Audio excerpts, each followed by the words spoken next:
In a quiet industrial town in Pennsylvania, there lived a young man named Mike Carter. The town was not famous. It was not growing fast. Most people worked in factories, warehouses, or small retail stores. Life there followed a pattern. Graduate, find a stable job, work hard, pay bills, repeat. No one complained loudly, but no one dreamed loudly either. Mike grew up in a small 2-bedroom house near the railroad tracks. At night, he could hear the trains passing by. When he was a child, he used to imagine that each train was carrying people to bigger cities, bigger lives. His father worked long shifts at a steel factory. His hands were rough and permanently scarred. His mother cleaned office buildings at night. They were honest people, good people. But every time Mike spoke about wanting more, his father would say gently, "Be realistic, son." Realistic. That word followed him everywhere. When he said he wanted to start a company, friends laughed. When you have money, maybe. When he said he wanted to build something that mattered, teachers advised, get experience first, stay safe. Mike did not feel angry. He felt boxed in. It was not poverty that scared him. It was predictability. At 18, he took a job at a local hardware store. He stacked paint cans. He carried lumber. He memorized prices. And every day he watched customers walk in with projects. They were building decks, fixing roofs, starting small renovations. Everyone was building something physical. But Mike wanted to build something invisible. Opportunity. One slow afternoon, an older woman walked into the store. She wore simple clothes and moved carefully, but her eyes were alert and observant. She asked detailed questions about insulation materials and tools. Mike helped her load supplies into her truck. Curious, he asked, "Are you working on a house?" She smiled. "I build small, affordable homes for families who cannot buy traditional ones." Mike blinked. "You mean you own a construction company?" She nodded. "I started alone, in my garage." That sentence hit him harder than anything else that week. I started alone, in my garage. That night, Mike lay awake, staring at his ceiling. He realized something uncomfortable. He had already started thinking small. He told himself he would try something one day. He told himself he needed more stability first. But stability can quietly become a cage.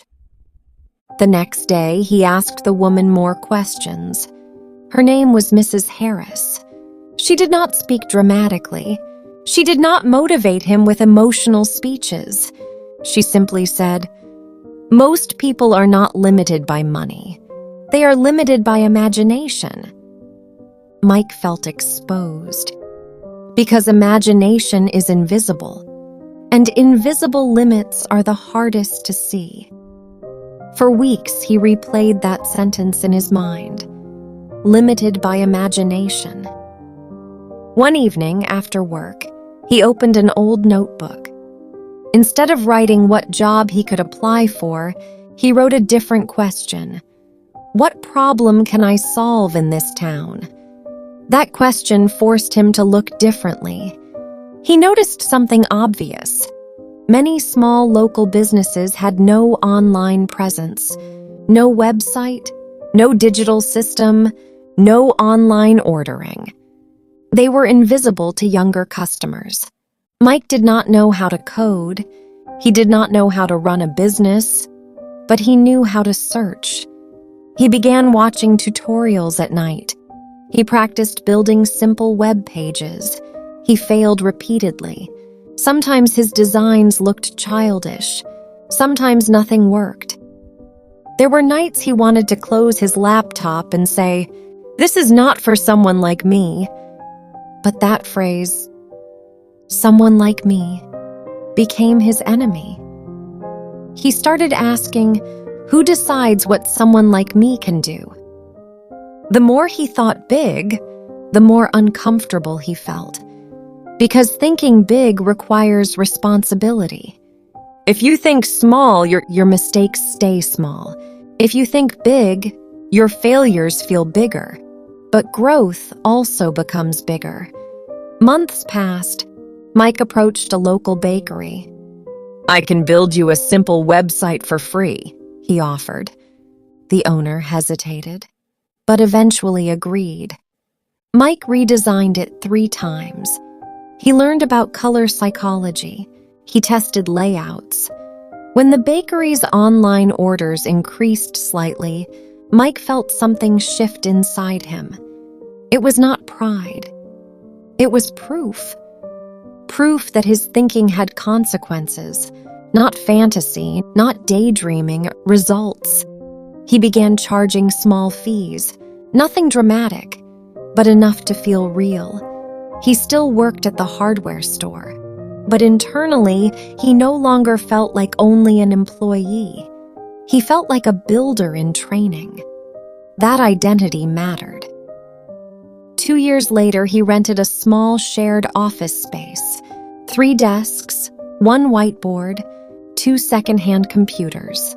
He hired a part-time assistant from a nearby college. There were difficult months. Clients paid late, projects failed, cash flow became tight. There were nights he questioned everything. He remembered his father's voice. Be realistic. And he asked himself, is this unrealistic or is this uncomfortable? There is a difference. Unrealistic ignores facts. Uncomfortable stretches capacity. Mike learned to sit with discomfort. When fear whispered, go back to safety, he responded with action. He improved systems. He tracked expenses carefully. He studied negotiation skills. Thinking big changed how he behaved. He stopped spending money carelessly. He stopped wasting evenings. He chose relationships that supported growth. 5 years passed. Mike's company supported dozens of local businesses. He was not on magazine covers. He was not famous. But his town slowly changed. Restaurants used digital menus. Repair shops used online booking. Gyms increased memberships. Opportunity multiplied quietly. One afternoon, he walked past the old hardware store. Through the window, he saw a teenage boy stacking boxes. The boy looked bored. Mike stepped inside. He recognized that posture, that expression. It was the posture of someone who believes life is already decided. Mike approached him gently. "What do you want to build?" he asked. The boy shrugged. "I don't know. Nothing big." Mike smiled. "That is how it starts. First you say nothing big, then you live nothing big." The boy laughed nervously. Mike continued, "You don't have to know exactly what to build, but you must refuse to think small. Thinking big does not mean quitting your job tomorrow. It means expanding your internal boundaries. It means asking different questions. Instead of, what is safe? Ask, what is possible? Instead of, what can someone like me realistically do? Ask, what would I attempt if I stopped shrinking myself? Most people limit themselves long before life does. They inherit small thinking, from family, from environment, from fear. Mike's greatest achievement was not revenue, it was permission. Permission he gave himself to imagine differently. Thinking big did not remove obstacles, it changed his relationship with them. Problems became puzzles, fear became feedback, failure became information, and slowly, his external world began to reflect his internal expansion. Dear listener, you may not live in a small town, but you may live inside a small belief. And small beliefs create small actions. Small actions create predictable lives. The question is not whether you have money. The question is whether you allow yourself to see beyond your current circle, because your environment will not automatically expand for you. You must expand internally first. Mike did not wait to feel confident. He acted before confidence arrived, and confidence followed action. If there is one lesson from his story, it is this: do not shrink your dreams to match your environment. Grow your environment to match your dreams.